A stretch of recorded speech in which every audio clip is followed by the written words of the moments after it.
Hello and welcome to Incorruptible Mass. This podcast is here to help us all transform state politics. We know that Massachusetts can represent the needs of the vast majority of the residents of our beautiful state, and that with the knowledge that we need, we can all do it together. Today, we are going to be talking about the UAW and about unions.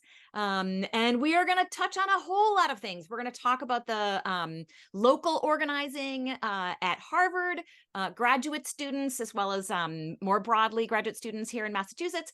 We are going to be talking about the UAW and their big strikes nationwide against the auto companies. We are also going to be talking about what is happening here in our state and how the UAW is involved with workplace safety, rent control, right to strike. And of course, we'll talk a little bit about our lack of democracy at our state house and our state legislature, because, hey, it's Incorruptible Mass. You know, we love to talk about that. And before we go on, I am going to introduce our regulars, and we have an amazing guest, so don't think it's just the three of us. I'm first going to introduce our regulars, and I will start with Jordan. Jordan Burke Powers, he, him, and I am coming from Worcester, Massachusetts. I have 13 years working. I'm sorry, I was trying to do the math, and then I lost track of the math. 13 years experience in Massachusetts politics and organizing. I feel like I can say it now. I'm the former executive director of Mass Alliance. It is now former enough that I feel fine saying. Awesome. And Jonathan. Jonathan Cohen, he, him, his, joining from Boston, and have now a decade of work on different issue and electoral campaigns in Massachusetts. I appreciate how Jordan had that "wow, I'm old" realization when I figure out the number. And I am Anna Callahan, coming at you from Medford, she, her. And I have been very involved, especially in local organizing for 7 or more years, but in state organizing for, 2 or 3 years. So really loving the work here in Massachusetts.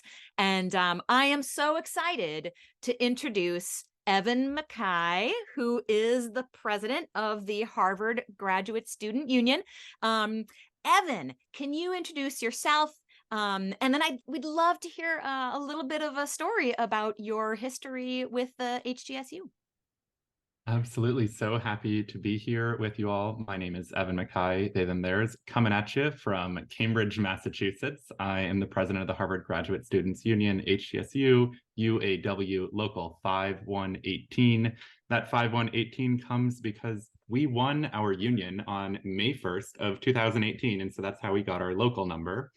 I am the current president now of the Harvard Graduate Students Union, but what I like to communicate to new workers is that my journey with our union began in 2017 when I was just getting sort of one lunch or one meal or one conversation kind of like a month or a week with my coworkers in 2017 when we were talking about our working conditions and talking about our wages and talking about what could be better, what did we enjoy or not enjoy about our work, and then what will it take to change these conditions.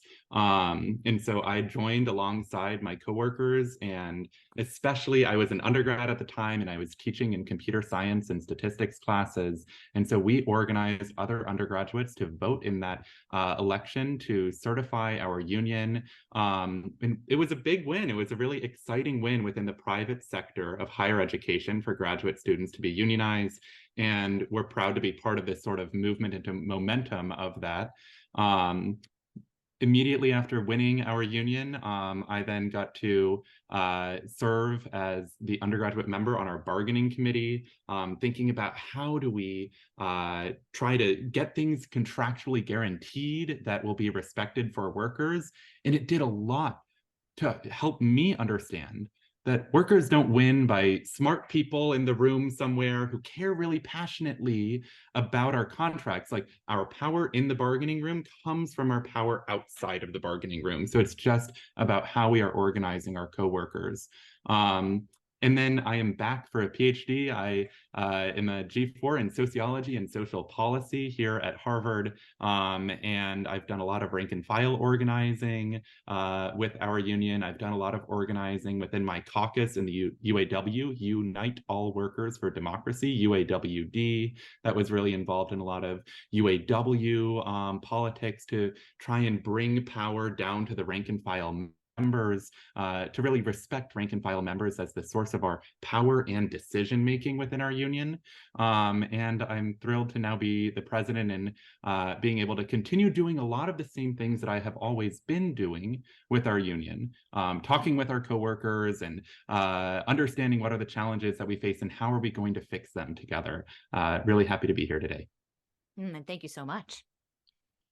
Awesome. One thing I wanted to ask, so I feel like over the past, let's say like 5 to 7 years, we've seen a lot of growth in terms of organizing on campuses for graduate student unions.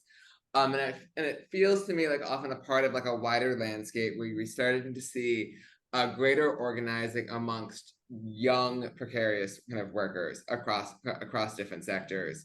And I'd be curious to hear your thoughts about how that momentum has been able to grow, as you've seen that firsthand as an organizer, or seen that from kind of co-organizers on other campuses or other places, and what you're doing to help continue that momentum kind of moving forward and using that momentum to help increase the bargaining power.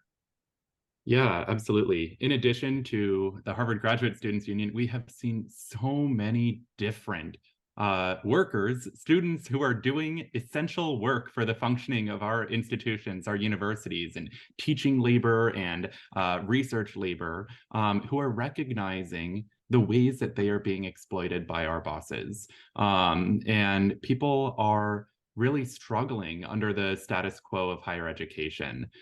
People struggle with our wages to be able to live anywhere remotely close to their workplace and where they need to be teaching. We encounter that a lot in Cambridge, Massachusetts. Workers everywhere are encountering that. Increasingly now, compared to decades and decades ago, we have a lot more workers and graduate students who are not coming from generational wealth, who are the first person in their family to go to college or graduate school. They're low income. And so we really depend on our graduate student stipends in a very serious way, where this is not a pretend salary or something. This is actually how people are paying the bills. And we, in addition to fighting and organizing our own workplace and organizing for our contract, we recognize that like the entire status quo of higher education and work more generally need to change. So then how are we in coordination with other people doing similar types of work at other institutions? Right down the road at MIT, we've seen them win their election and then get a really good first contract after so much organizing and a credible strike threat.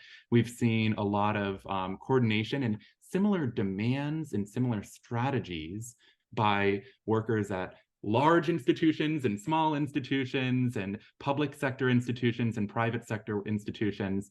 And there's just been so much momentum, like you're saying, Jonathan, amongst young people. And we also have a lot of young people who are saying, yeah, I love unions. Why isn't my job unionized yet? So in addition to new graduate students unions, there are also workers who are being cut out of the current bargaining unit who are saying, I definitely am doing work. I am a worker. When my boss tells me what to do, I know that I am a worker in that moment. And so people are trying to organize their own workplaces and expand our bargaining units. And we even have like undergraduate workers and other graduate student workers who are working in the libraries and cafes and DEI offices with my employer at Harvard's campus, who have an election on the 24th and 25th of October coming right up, the Harvard Undergraduate Workers Union. So yeah, there's just so much momentum, and we recognize a lot of our struggles as shared, and the power that we're able to build helps other workers in similar conditions, no matter who their employer is. I think it's also just reflects, I just want to say also it reflects not just the, Evan, I love your positive reasoning for it, but I think the other piece is just like, we take for granted, baby boomers take for granted the world that they inherited from their parents, which is the ability to have an economic, mobile sort of future. But what we know from history is that that is rare in history. That's actually a blip in the economic history. There's a great book about this called Money, which really dives deep into it. And the conditions were set for that through high taxation of wealth and high earners, and giving people economic opportunities to grow a vibrant middle class through those high taxations, right? The inability to sort of take off that money, put it into bank accounts offshore in other places. And as baby boomers sort of to dismantle that regime that allowed that middle class to grow, we have seen the sort of the effects for millennials and for Gen Z is that we are, and to a lesser and to some extent Gen X, we are the least economic. Since the baby boom generation, we have none of the economic opportunities. Everything from the fact that even rent to owning a house is more of our income than it ever was at any point in baby boomer Gen Xers, to the high. So that we have these high costs, right? The high cost of education, the high cost of things. And at the same time, the ability for us to share in the benefits of our own work, of us to benefit economically from the work we're doing, is at its lowest point since the Gilded Age, since the creation of the progressive movements, right? Since the 1930s. So we have both. In fact, I saw a report that we have more economic stratification than France did before the revolutions in France. And so we are Ouch. at right. That's not good. Pitchforks right. are coming. And so I think that it's not just the positive side, which are people see momentum. It's that I think that especially people listening, like if you're feeling angsty about sort of where you are economically, you should. Our economic policies since Reagan have hollowed out the middle class in a way that is actually pretty impressive, how quickly they have undone everything that it took generations to try to build up and do. And every person is hit with that. There isn't an economic class, a racial class that isn't hit with that hollowing out. And so we are more precarious than at any one time. And unions are the way that built this system that allowed for baby boomers to have a opportunity for economic opportunity. They'll work in the 1880s to the 1890s, to the 1920s, to the 1930s, and ultimately culminating with FDR are all, that's the progressive movement. It's a vibrant labor movement, and so I think like labor unions in that way are the anecdote to what we're seeing. Jonathan, you I'm sure had a comment here. Too long to unmute. I was going to chime in. I was under there. Jordan, your comments reminded me of one statistic that I always end up thinking about, and I'm always so angry that I can never find the exact original study back in 2016 where I saw this. But it was somebody had done an analysis in 2016 looking at the composition of all of the different candidates running in the beginning of the year, of their support base on different demographic metrics. And the two things where they saw a very high correlation was between individuals who are, let's say, like higher on the education scale but lower on the income scale, being with Bernie Sanders, and people who are high income, lower on the education scale, being with Trump. So like the latter being, let's say, like the contractor, the car dealer owner, or other kind of, let's say, like small town petty bourgeoisie, being a base for Trump support. And that the base of Sanders support, I often think about that statistic with a lot of the recent waves of organizing, because you really do have that particularly overrepresented amongst like a millennial population, where you do have that gap between where like a historical kind of connection between like income and education levels, where we do have an increasing number of fields where that they're high education fields, but that they're much lower on the income scale, which creates an opportunity to push for greater demands. Well, I'm going to take this conversation about, the broader implications nationally of inequality and of what's been happening to our middle class.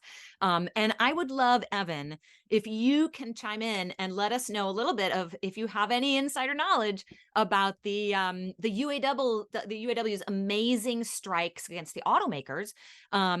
It's a very exciting time. I think, since the teacher strikes and the Starbucks strikes and, all these strikes, Amazon strikes have been happening for the last few years. And this one is really historic. And I would love to hear your take on it.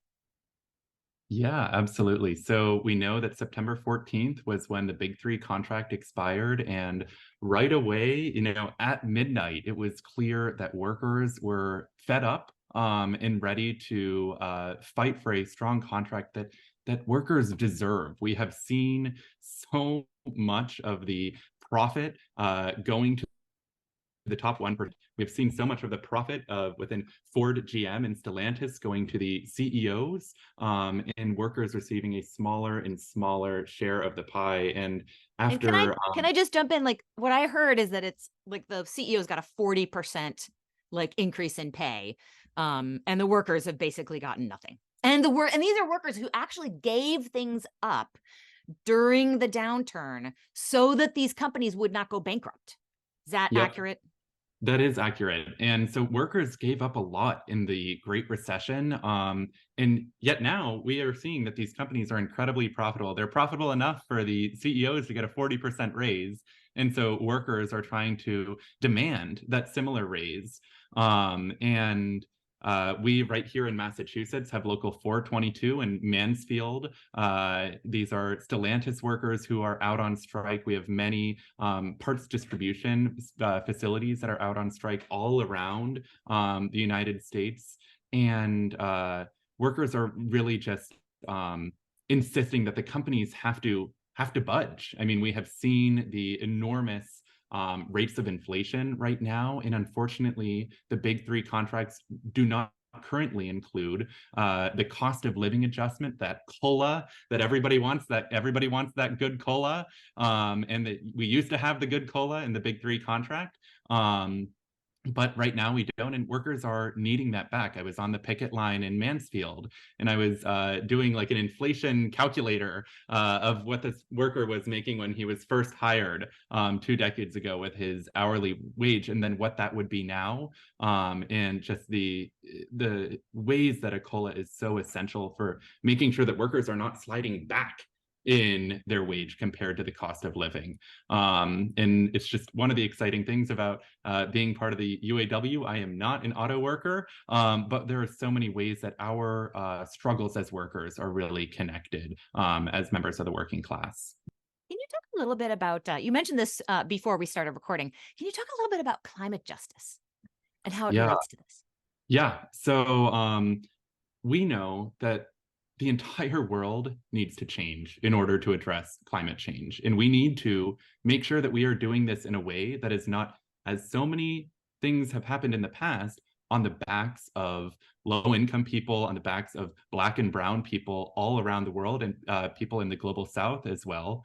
I think a lot about Naomi Klein's work on the shock doctrine and how big businesses and capitalists will use any opportunity they can to race to the bottom in terms of workers' pay, in terms of workers' safety, workers' benefits. And so we know that we need to, as part of addressing climate change, be producing more electric vehicles. Now, are these new jobs in EV going to be strong, good union jobs where a worker can buy a home and send their kids to school if they want to? Or are they going to be a different type of job that is not able to support a family on a single income? And so we want to make sure that these jobs in the electric vehicle industry are fantastic jobs that people are clamoring for, that they're so excited for their factory to be producing electric vehicles, for their part of the country to be involved in the production needed to address climate change and fossil fuel emissions right now. Yeah, absolutely. I'm going to take a pause right here and just mention that we are powered by your small donations.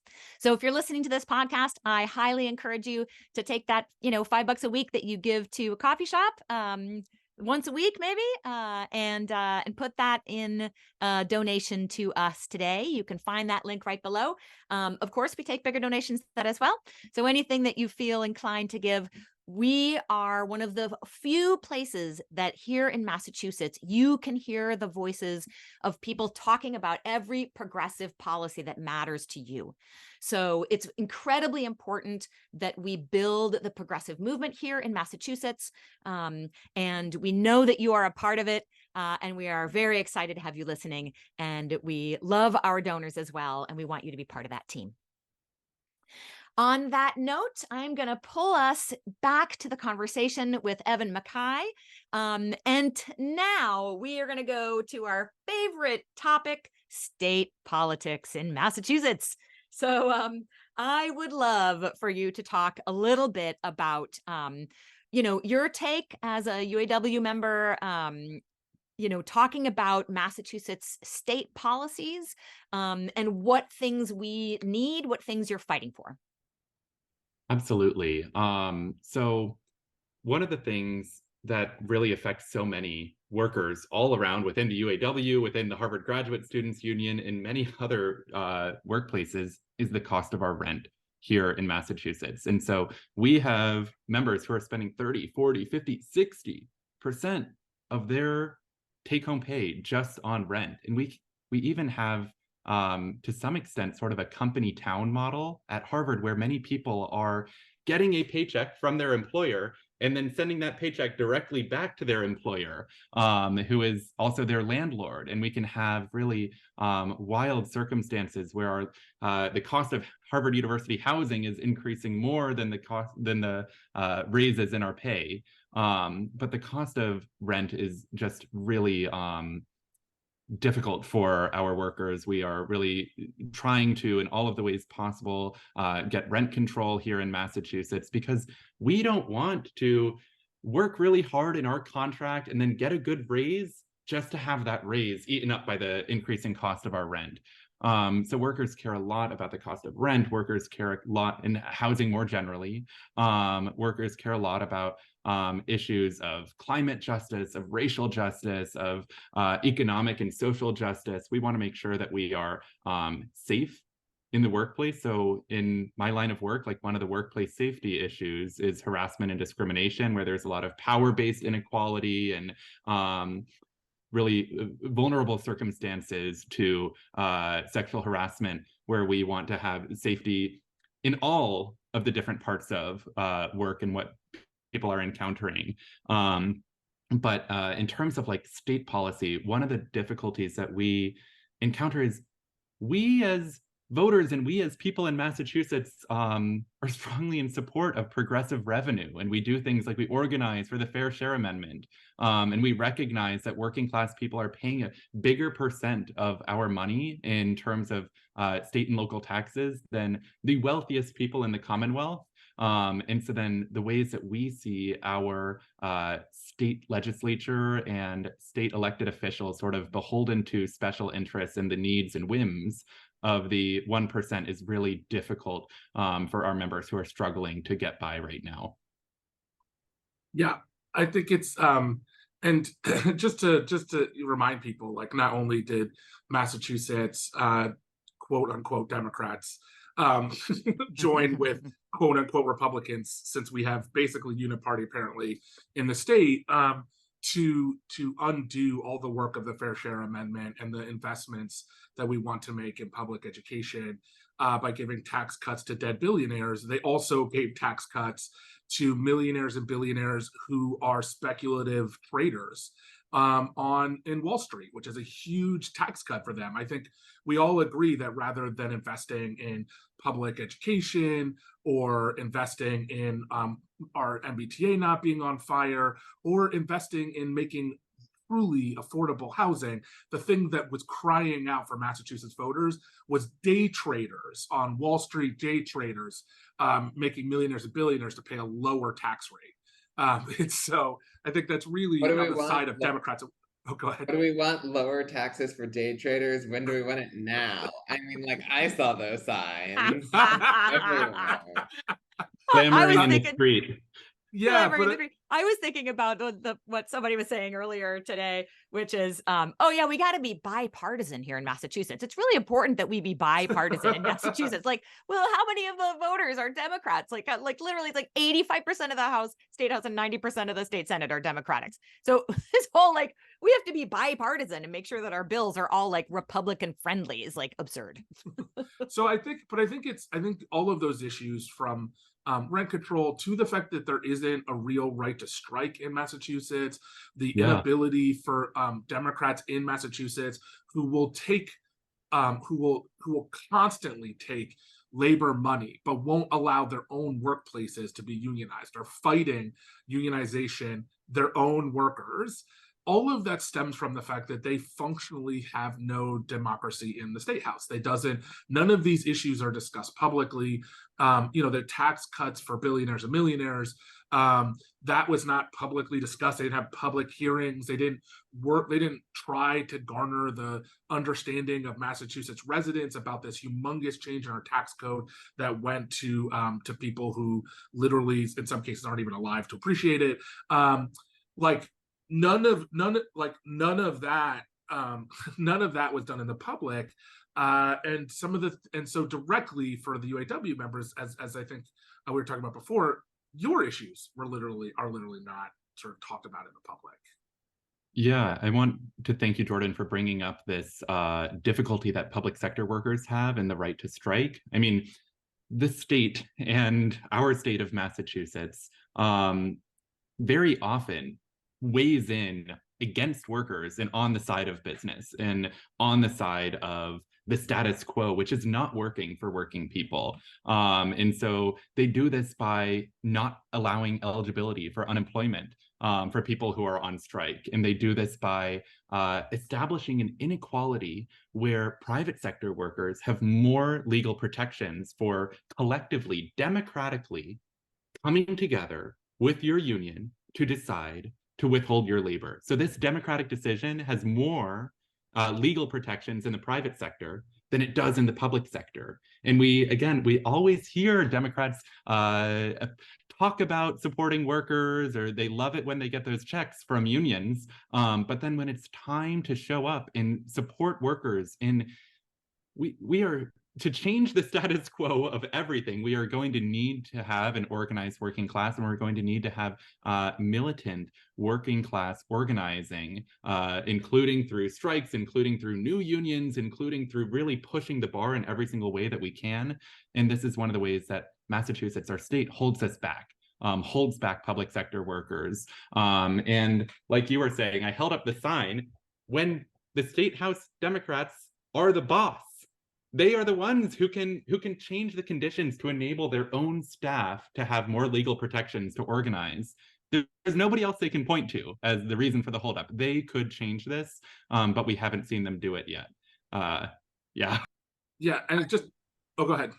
Okay, super quick. It just reminds me of how like last year, earlier this year, I think it was last year, when Senate President Karen Spilka's office was like, we've reviewed it. It's not on sound legal terrain for us to recognize your union. So then the response from the union and union organizing effort and allies was, okay, so pass legislation to create that legal framework. And then the same legislators who said, well, we can't do this until you have a legal framework for us to do it, suddenly are silent when people are offering the exact legislation to fix what they claim is a problem. Yeah, just to be clear, the staff for the Massachusetts Senate have unionized, and they're not being recognized by their employer, which if they were a public sector would be illegal. Evan, just really quickly, do you talk a little bit about the deal that sort of been exempted some of the grand bargain and some of the public employees? Yeah, absolutely. So one of the reasons why I listen to this podcast is that I get to learn a lot about Massachusetts politics and the way that our state legislature and state government especially is so broken, and how it cuts out everyday people. I wish that everyday people were not only aware, or like there was transparency, but that everyday people were in charge, were like able to direct what are the things that our state is doing.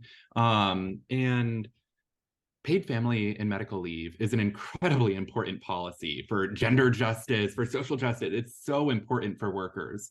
And advocates had for years and years been organizing for paid family and medical leave in Massachusetts.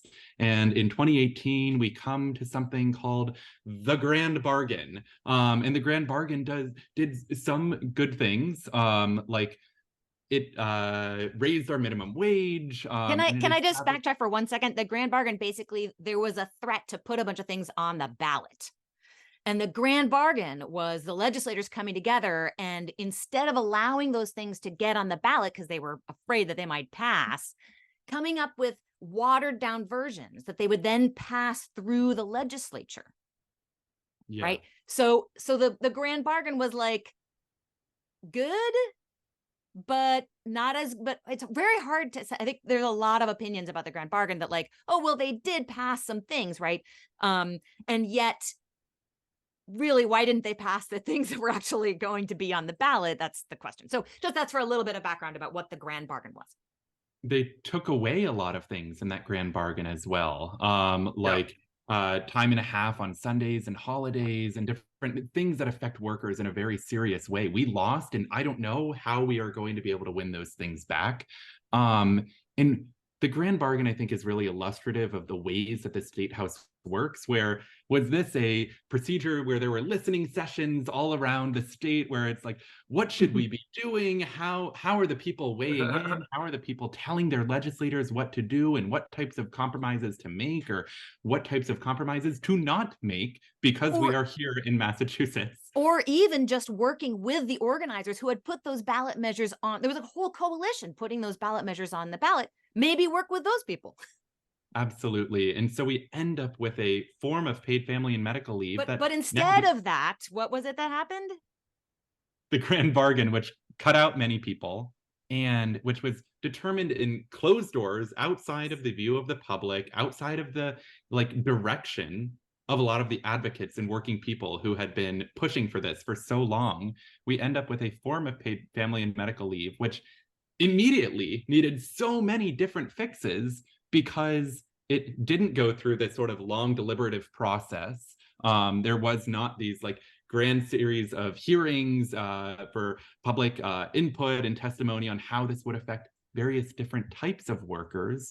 And what's really difficult is in these closed door sessions, they were not thinking about how this would affect all different types of workers. And so the paid family and medical leave cuts out graduate students, it cuts out public sector workers, which affects so many people all around the state, and just shows the way that we need to have a state government that is driven by and transparent to people all around Massachusetts. I think we should, at some point, we could do a whole episode on the Grand Bargain and how it's illustrative of the sort of failure of our state, of our legislature. I'll just say really quickly, having been a part of that process, it was, they gave advocates 12 hours to either take the deal or not, and the deal ultimately, the reason they said they had to do it was that the chamber and AIM were threatening to put on the ballot cuts to sales taxes. So hang on, Chamber of Commerce and the Allied Industrial Manufacturing AIM. So I forget what it stands for, but the evil people who don't represent businesses. I was going to say they represent rich people and pretend to represent businesses, because none of these in Massachusetts. Associated Industries, Massachusetts. Yeah, they don't represent small business owners. They don't represent your mom and pop shop. They represent rich people and pretend to represent those people. But anyway, so I think ultimately the legislature could have said go try it. We'll pass taxes on you. We'll raise corporate taxes on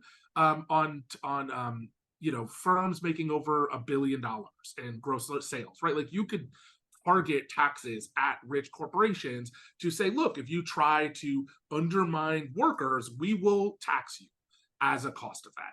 Instead, what they did was say, look, there's nothing we could do. We're not a legislative body that has oversight over these corporations. We're at the whims of these powerful people and can only do what they tell us. That's literally what they told us. I mean, it's bonkers. No Republican states act this way. They don't bemoan like activists. Listen, we have to do what these progressive activists want. They have people on their side. They don't care.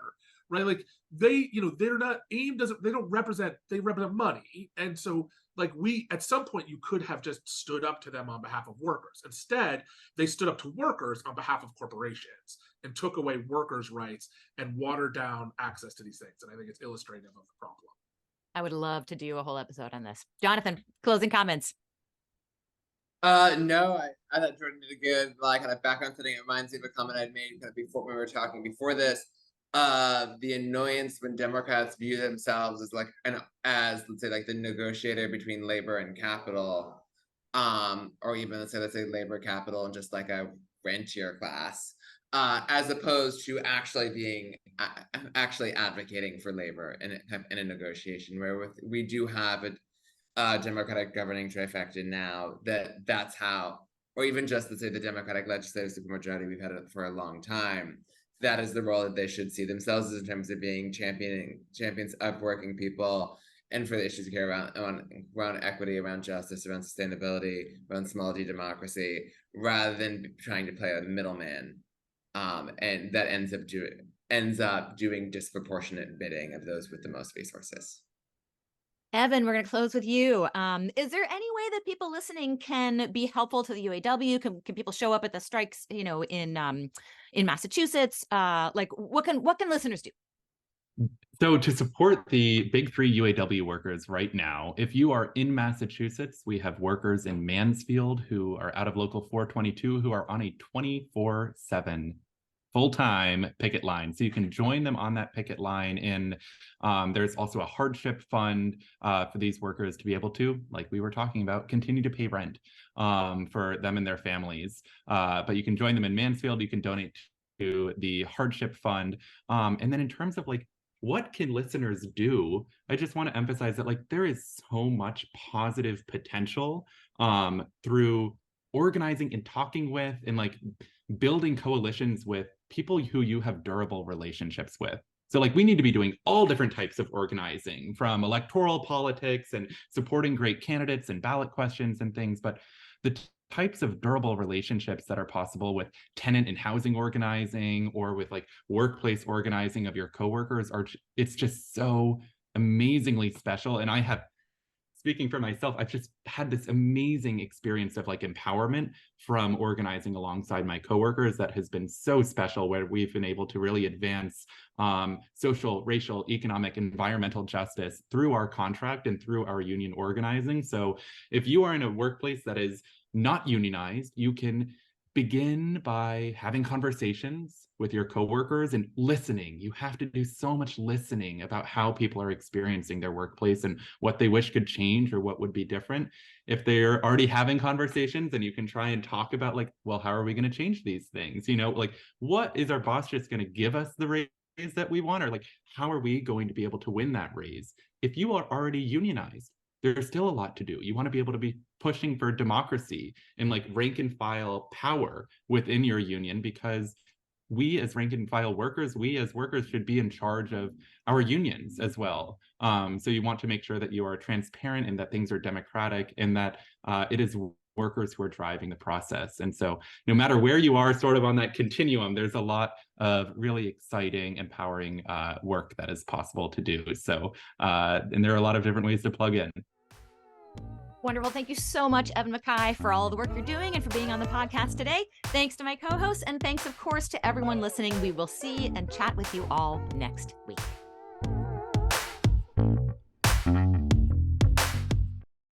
Hey there. Thanks so much for watching us on YouTube. Please like and subscribe. And it would be amazing if you would also subscribe to us on your favorite podcast player. Just look for Incorruptible Massachusetts wherever you listen to podcasts. Thanks so much.